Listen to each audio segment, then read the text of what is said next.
السلام عليكم اخوان اليوم حبيت اوضح لكم قمر الهوت بيرد، وهل هو صالح او مفيد للمشاهدة بعد التغطية الضعيفة الجديدة.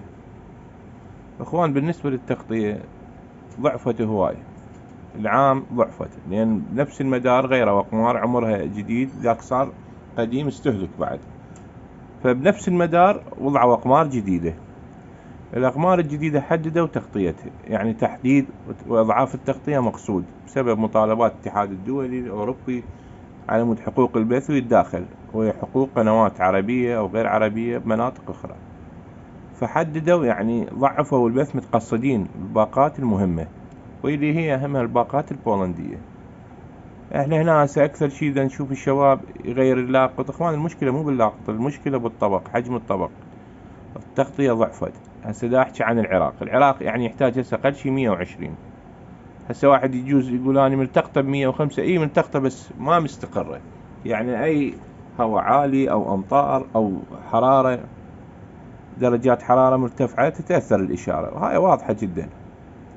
انت تريد تضمنه جيب طبق اكبر، طبق اكبر اقل شي 115 120 يستقر وممتاز، وتستخدم لاقط زين.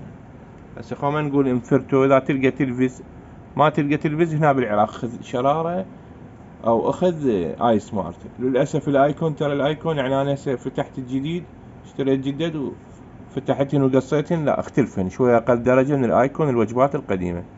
الايكون هم مو نفس الايكون للاسف، يعني الوجبات الجديدة مو نفس الايكون القديم بالنسبة للواقط.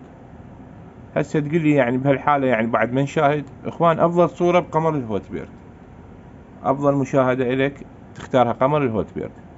نصيحتي الك، انت اذا عندك سيرفر فور ايفر نصب الطبق، حتى اذا متر تحصلهن، راح تحصل باقة نوفا، تحصل باقة هسه انضافت كوزمتي، باقة بعض ترددات بولسات، ماكو اي مشكلة، اشتغل ما دام سيرفرك فور ايفر. اترك الباقة البولونية، الباقة البولونية هن 6 قنوات. ولاحظ القمر ايش كم قناة رياضية بيها، 40 تقريبا 40 قناة.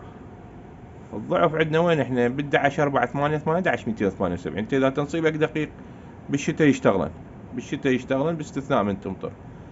انت عندك النوفا سيرفرك، اذا اكد اعيد، اذا سيرفر فور ايفر اخوان نصب الهوت بيرد ممتاز. عندك هاي قنوات، شوف قنوات النوفا 14 قناة، لاحظ هاي البولسات ترددات، عندك بعض الترددات ما تأثرت، صح ضعيفة هي بس تشتغل، تحصل 76 مستقرة. هاي لاحظ اخواني، مثل 12 2 8 4 12 2 6 5. هاي باقة كوزمتش كم قناة؟ 8 قنوات تقريبا. فانت اذا سيرفرك فور ايفر، انا نصحك بعد بالفور ايفر بصراحة، وطبق متر روح اشتغل عليه، افضل جودة صورة، وتقريبا اكثر البطولات على نوفا وكوزمت، باقة كوزمت اليونانية. فانت ماكو مشكلة. اما اذا تقول لي متر، طبق متر والسيرفر سيس كامل، والله ما نصحك بالهوت بيرد، تعبك. الا اذا طبقك 120 وفوق لا عادي، ما راح تتأثر، شي طبيعي جدا. وقلنا تستخدم هاي اللواقط اللي ذكرت لك اياها، والتنصيب دقيق. مثل ما تعرفون انت تقطع على تردد الشرقية، ونصب على ترددات 11 278 11 488، لان هسه اصبحت ضعيفة للاسف، كانت قبل 91 حصلها بطبق المتر. فانا اخوان اردت اوضح لك فكرة، انه اذا ما زال سيرفرك فور ايفر، انت ابقى على قمر الهوت بيرد، مستقر على فور ايفر، طبق متر كلش كافي. نصب على هاي الترددات اللي قلت لك اياها، ما تحصلها نصب انا اقول لك على الشرقية، ونصب على تردد 12 2 6 5 عمودي، طلع 76 انتهت. بعد ضمنت النوفا كلها راح طلع عندك 82 84 واكو حتى 90. طبعا بالشتاء اوتوماتيكيا تصعد درجتين اقل شيء، يعني 82 تصير 86. فما عندك اي مشكلة، سيرفرك فور ايفر، ابقى على الهوت بيرد، نصب وشاهد واستمتع بالمشاهدة، لان جودة الصورة بالهوت بيرد اعلى شيء.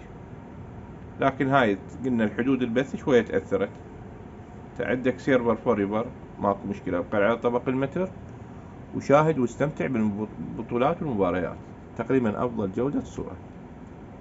شكرا جزيلا اخواني.